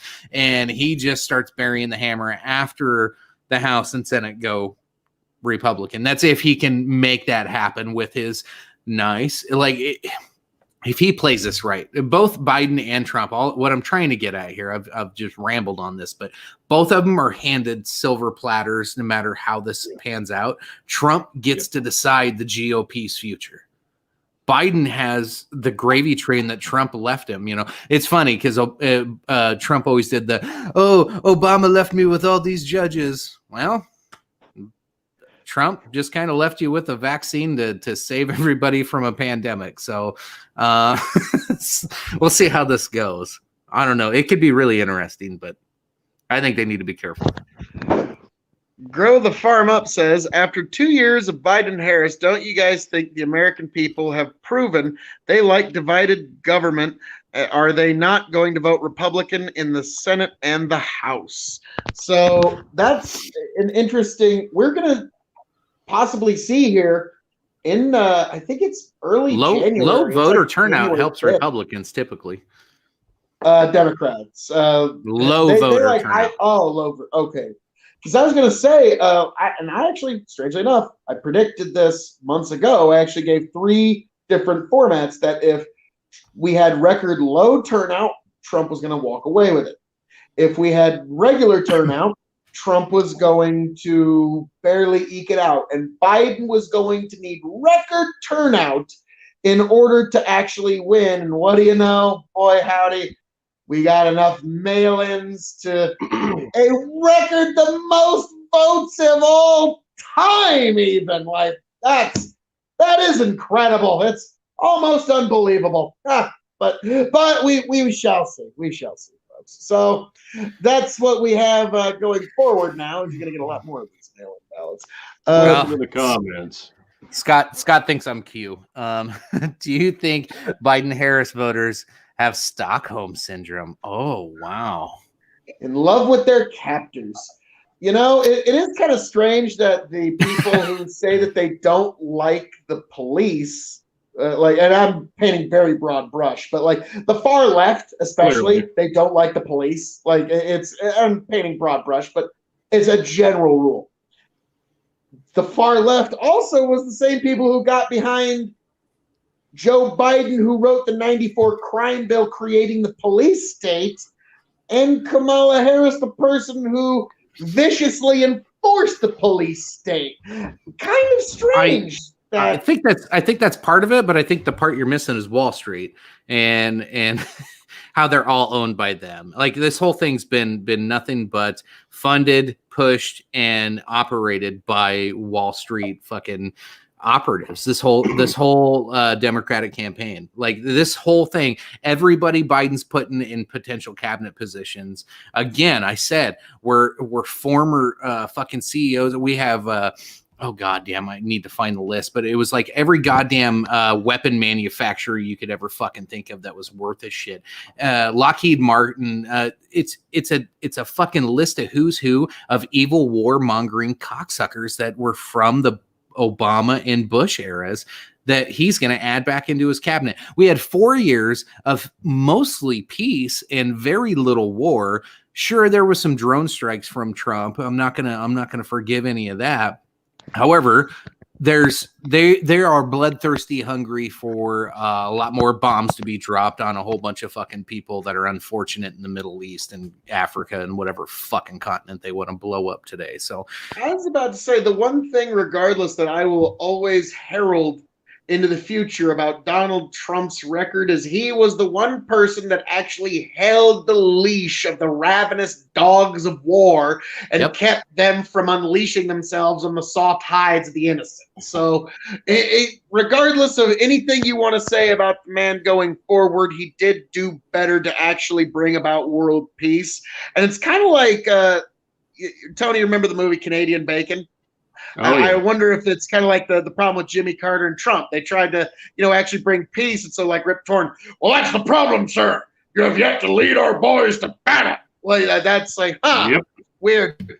It's the peacemakers that always get fucked in our world. Isn't that funny? How about that? Yeah. So we shall see going forward. But yeah, Trump. So explain how Biden. how That was Biden amazing. win with his crooked mail-in ballot system, but Dems lose everywhere else. So this Joe was Biden not a. had This way wasn't a. more just Biden ballots. If you were going to Yeah, have ballots that only It's voted for the presidency, overwhelming majority of them were for Joe Biden only. They call it a runoff ballot, and so every one of us seen this. When you get there, like, you know, if you're really involved in your local politics, you'll look at your ballot and you'll know everything on there in every issue. And I'm guilty of this too, to where, you know, I'll pull up and I'll have like president at the top, and it kind of goes in order of importance of position. And a runoff ballot is everybody always votes for the president. And then they kind of work their way down. After you get past like your state representatives, most people are like, fucking judges. I didn't research the judges. Like, I didn't research this law. I don't know what any of this shit is. And so people either just fill in a dot, or they just say, I don't know, I'm just not going to vote. So Biden had millions in crazy record numbers of these runoff ballots where it was just voting for president. Jeff Peskoff says, no, the far left will not or will take a corporatist warmonger Wall Street owned candidate over someone who hates POW. Oh, geez. And somebody, okay, for somebody who calls me out and saying don't watch mainstream media, you obviously like to pander to those that do watch mainstream media and repeat the same narrative. So Jeff Prescott, you would much rather, you're more okay with a warmonger, someone who will put the soft hides of the innocent into a literal fucking war zone, and you're more okay with that than the fact everything you listed here is personality things. You don't like the things he says. You don't like the things he does. You don't like his personality traits. Oh, I'm so sorry that your precious sensibilities are just your gentle humors have been taken askew. So let's give the reins of power back to the fucking warmonger who actually voted for the Iraq war. Over 1 million dead Iraqis. So I'm sorry if you're gonna try and play this game of, oh yeah, we'll take that guy over this person who has some bad personality traits. I'm sorry, man. Orange examine your moral man compass. Bad. Orange man bad. That's where we're at. WikiLeaks gave us the email that told Obama exactly who he was going to put in his cabinet. Thanks, Citibank. Julian Warmonger and child sniffer. Warmonger, child sniffer. Now, Julian pause real quick, that fellas. motherfucker might be coming to U.S. again, unfortunately. Not with Biden in there. Not with Biden in there. Oh, especially when he will be making his not way. safely. Not safely with I was Biden. going to get extradited here. Like he will be extradited here. Oh my god. All of my stuff's froze except for my camera, so I'm gonna have to restart this bad boy. I might just have a smoke real quick. You guys roll with it. I'll be back in just a few minutes. I'll be in the chats. I'll jump back and forth between YouTube and Facebook and talk shit to all y'all. So be right back. Right. Fair enough. And yeah, Amanda's comment here when Chicken was talking about the runoff ballots. Yeah, I think a lot of the people who voted, who got their ballot, had done no research on anything else. I voted to get rid of slavery. As did I. Altogether. Because a lot of and we did. Why did we do that? Because we actually read what we were checking off on. Most of the people don't even read it. They're just like, oh, okay, whatever, click, done. Once they vote for the president, they're done, like Chicken was saying. But yeah, that's exactly why. Otherwise, it would have been overwhelmingly to not do that. Now, I had to, just kind of... I got a few here for you, Phil. Go ahead. Well, I just wanted to touch on that real quick. Like, it was such spectacular persuasion as well. Would you like to get rid of slavery in your state? Check here. Yes. Who the fuck's not going to check that? It did actually win 68%. Was the actual final total. So almost 70% of our state said, yeah, let's just get rid of the concept of slavery altogether. So I like that. But Tony, keep the comments rolling. All right, so these are all going to be directed at you because you don't care as much about Donald Trump's shitty personality, which it is a shitty personality. But here we go. Hope you're ready, Phil. Here you go. Will you grab women by the pussy? Do you think POWs are heroes? Do you make fun of the handicapped? I'll take all of that if you're going to bring peace over a fucking warmonger any day. Sorry, man. If you're going to bring up just bad personality quips, if that's all you've got versus fucking war against the innocent man, against white fucking phosphorus being sprayed down on people, the devil's own fucking spit. I'm sorry. If you want to bring that fucking game here, son, is that really what you think that, like, I'm sorry, but no, there's no way, there's no words you're going to put together where you're going to try and say, look at this man bringing peace in the world. Isn't he so much worse than this man who's going to bring unmitigated war to your world and already has? The worst strategic decision in American history, Joseph Biden voted for. Did you vote for George W. Bush? I was actually too young to vote for George Bush the Senior. My first election, I actually did make the very, very big mistake in my youth of voting the Republican ticket the first time around. In 2008, I wrote in Ron Paul. And ever since then, peace has been one of the main issues that I vote on, because that is the only way we're going to get a better world is if we actually endorse peace. Mitch McConnell. Yes, he did. He's fucking wrong. He was fucking wrong. Did I not say that there's a lot of times when he does a lot of underhanded shit?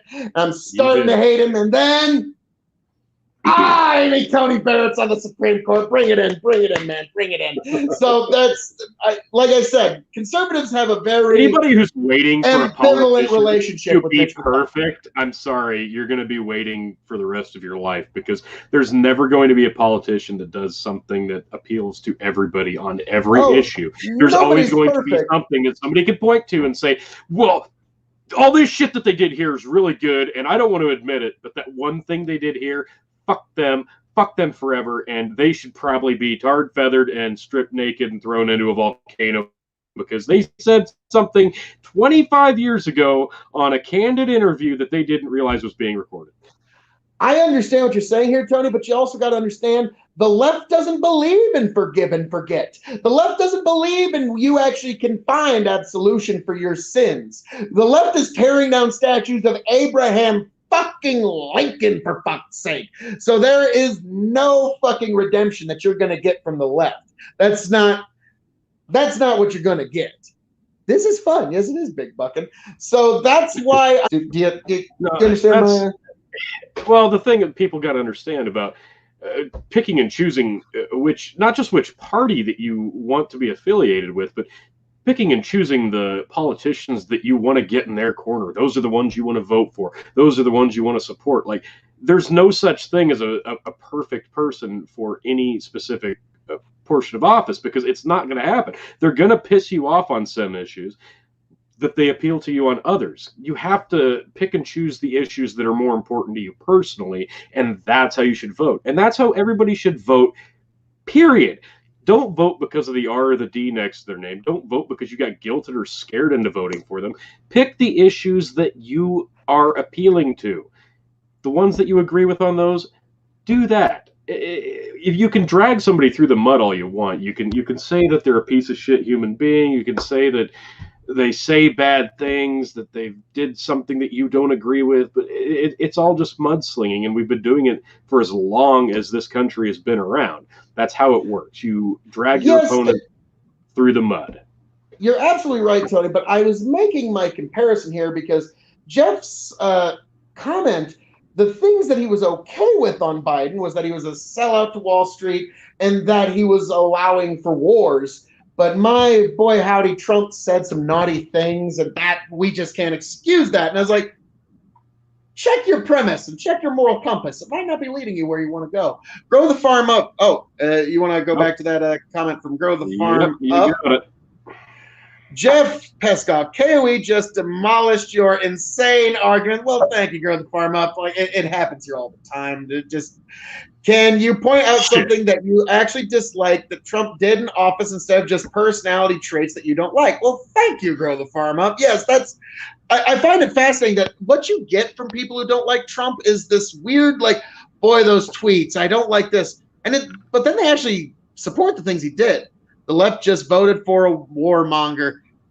Yeah, it was really sad to watch the anti-war left evaporate with the inauguration of Barack Obama. It was all just a virtue signal. It was all just a way to try and look like they were morally superior to George W. Bush. And that was really a sad moment for me to see, was that the anti-war left was a cosplay. It was just a LARP. That's all it ever was. And that was really unfortunate to see. The left forgives Biden for when he was a segregationalist. Mike. Yep. Yeah, thanks, Jet. There's pictures of Joe Biden holding hands with Robert Byrd, a former high up of the KKK, and he just gets a free pass on that because he's got the proper politics, which is very strange that so long as you have the correct politics, any past transgression will be kind of swept under the rug. But if you do not have the proper politics, then yeah, you will be verboten from public life. So, fuck Nancy. Oh, God damn it. No.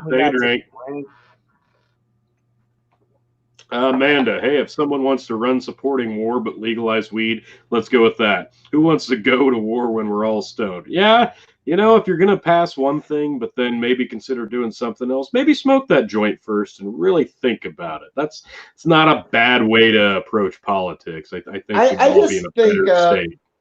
Going forward, any two countries that want to go to war, their heads of state first have to smoke a joint together.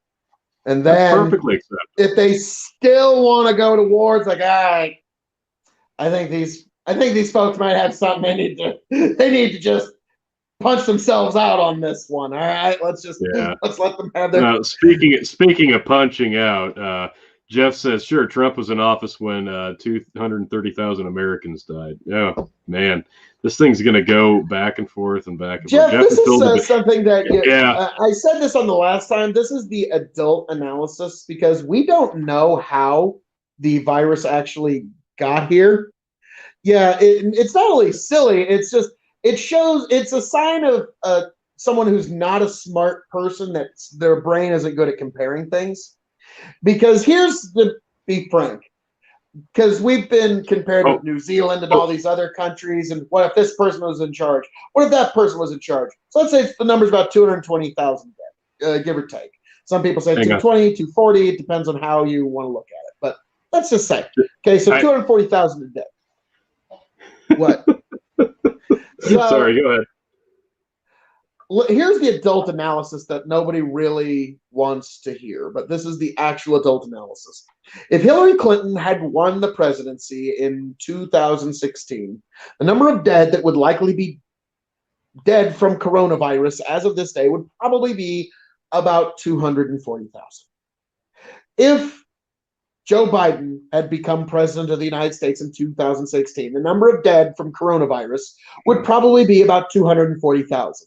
If Bernie Sanders had won the presidency in 2016, the number of dead would probably be 240,000. If you were to pluck the Prime Minister of New Zealand, who did so well on her little tiny island nation, and drop her into the White House at the beginning of 2020, the number of dead in the United States would probably be about 240,000. We don't know how the virus got here, and we were in the fog of war at the time. So I gotta bring up this next comment real quick from Jeff. There's articles with Trump wanting the death penalty for 5 innocent black men and never apologized, but let's not talk about the past. Just a second. Hold on.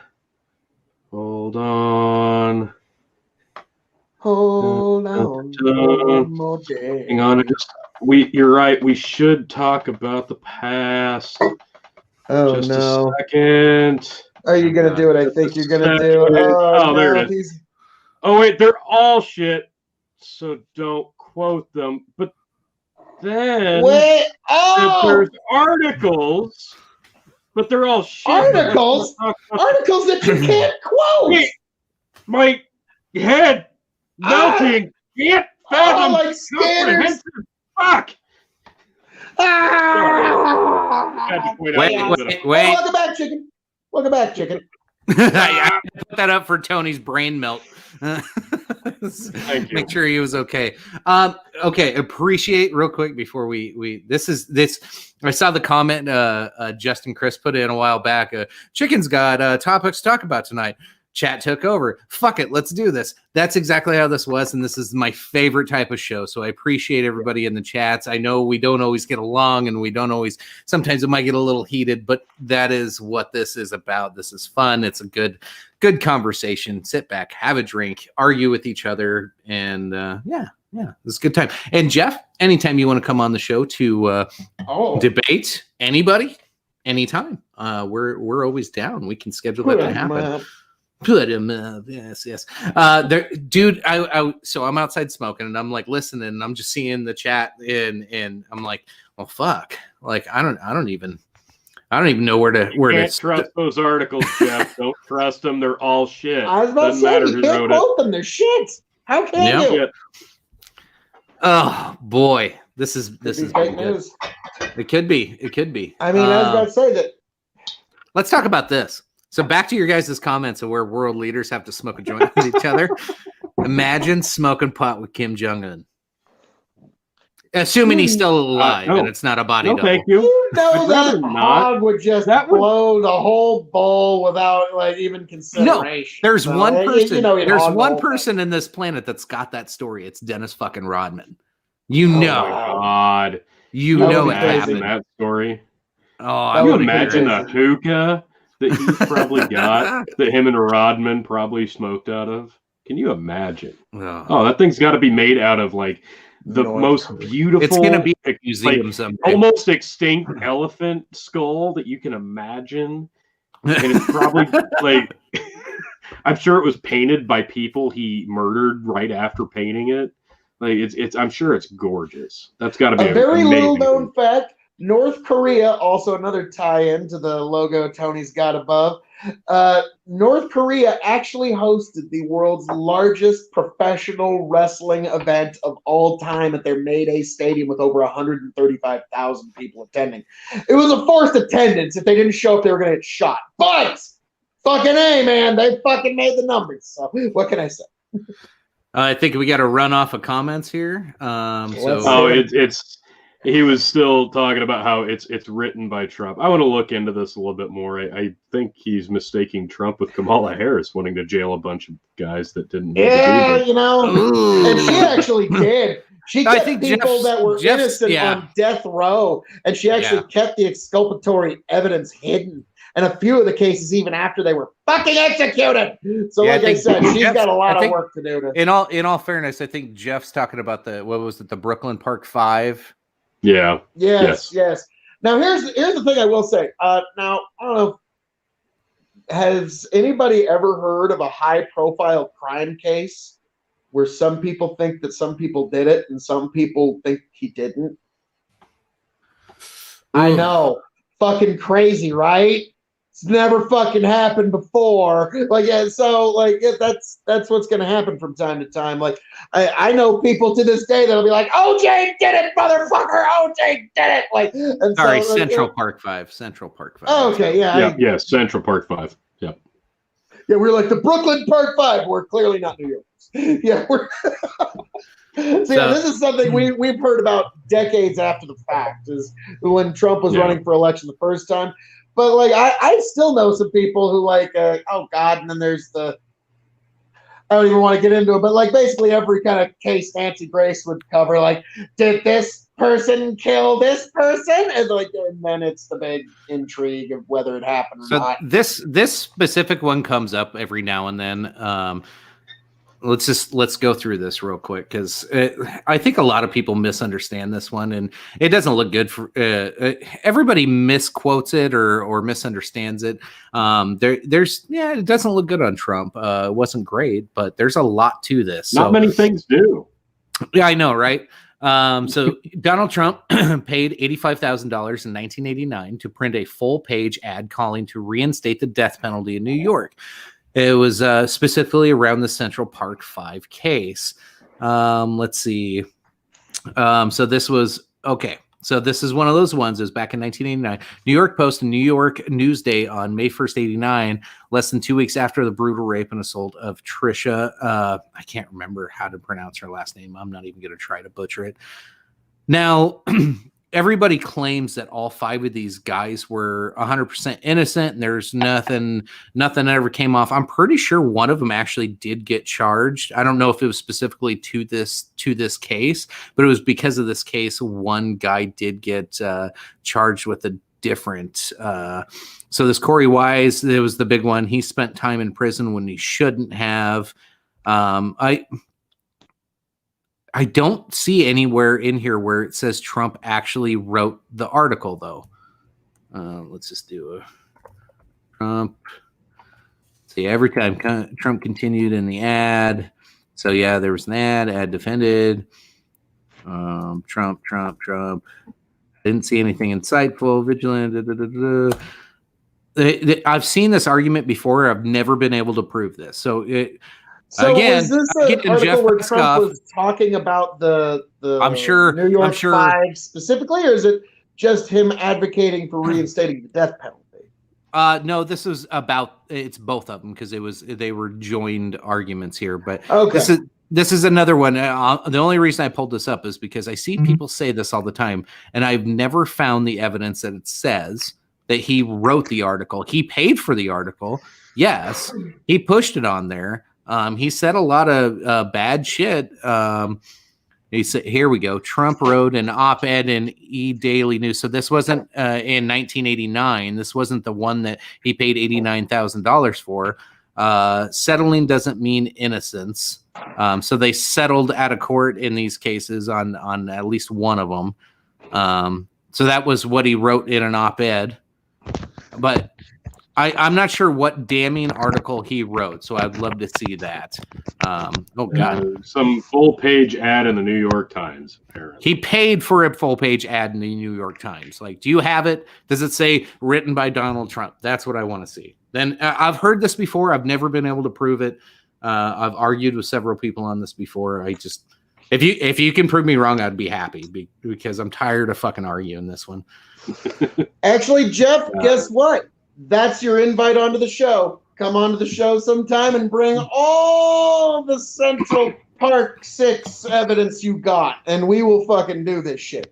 Amanda comes. There's a soundbite of Trump calling was them Clinton. stupid Amanda, we went over fucking. We already wanting did this them on with death you. row. Look it up. It's on 13th on Netflix. All right, and I have to do that in a Trump voice. I'm sorry. They're awful. It's the worst. None of it.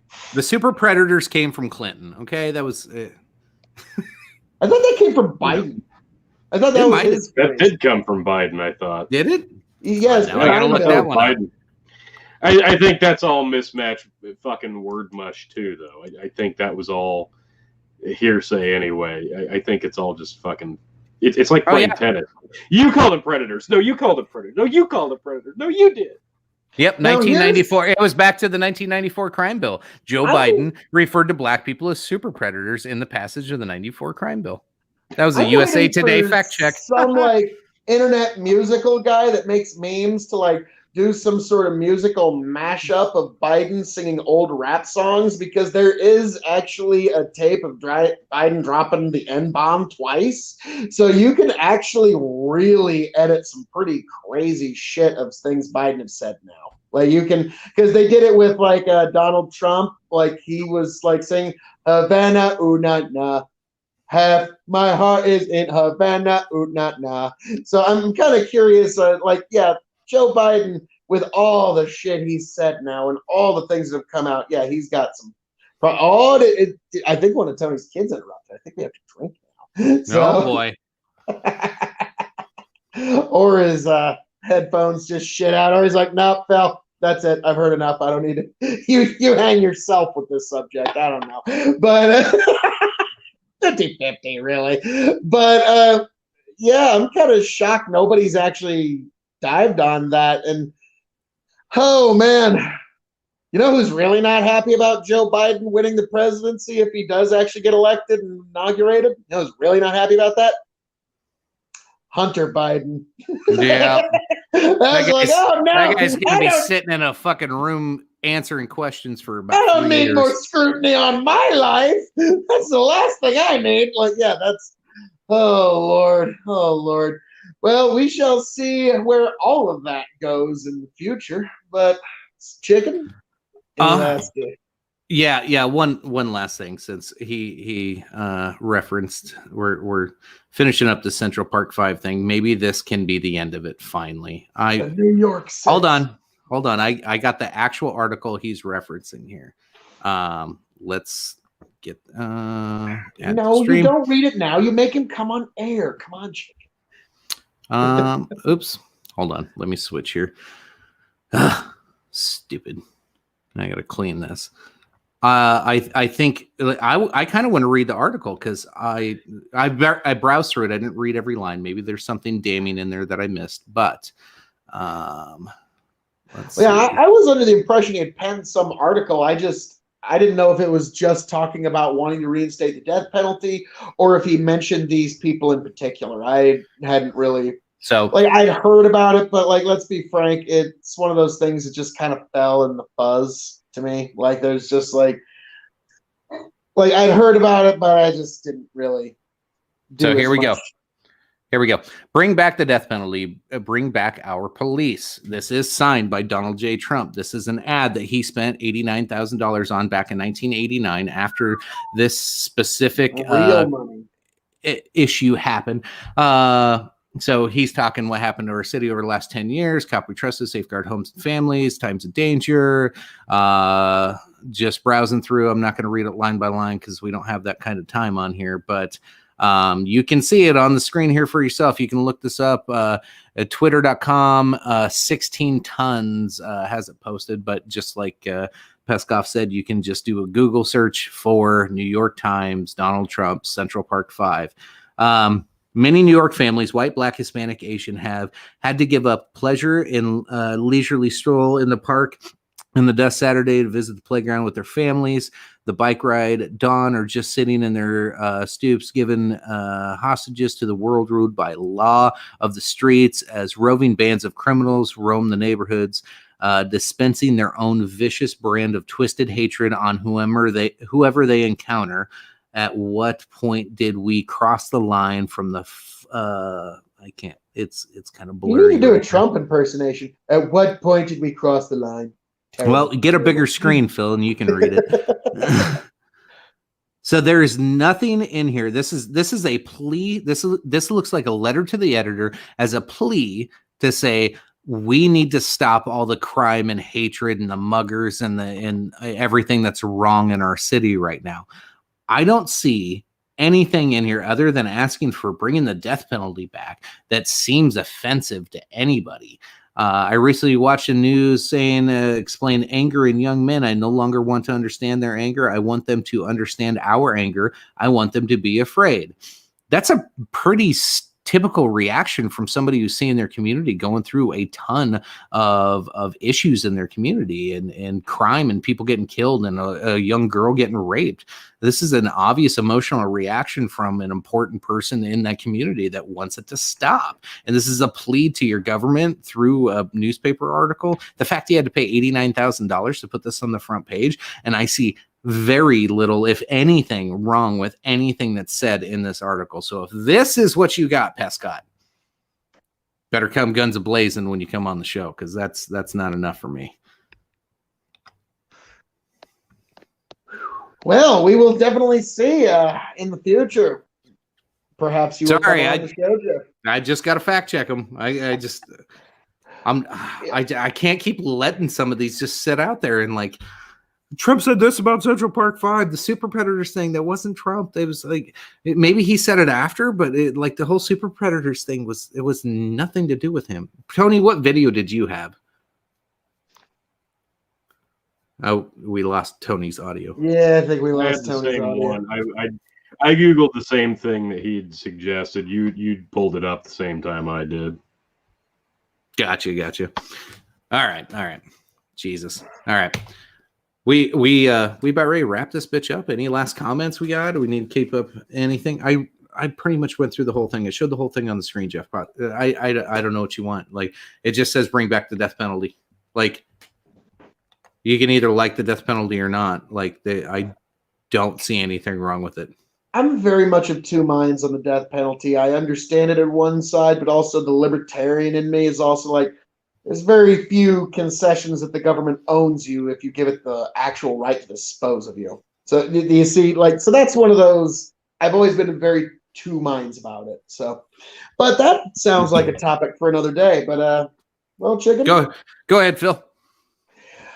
All that being said, folks, thank you for joining us for this very special. Oh, at least half of that screen is awesome, folks.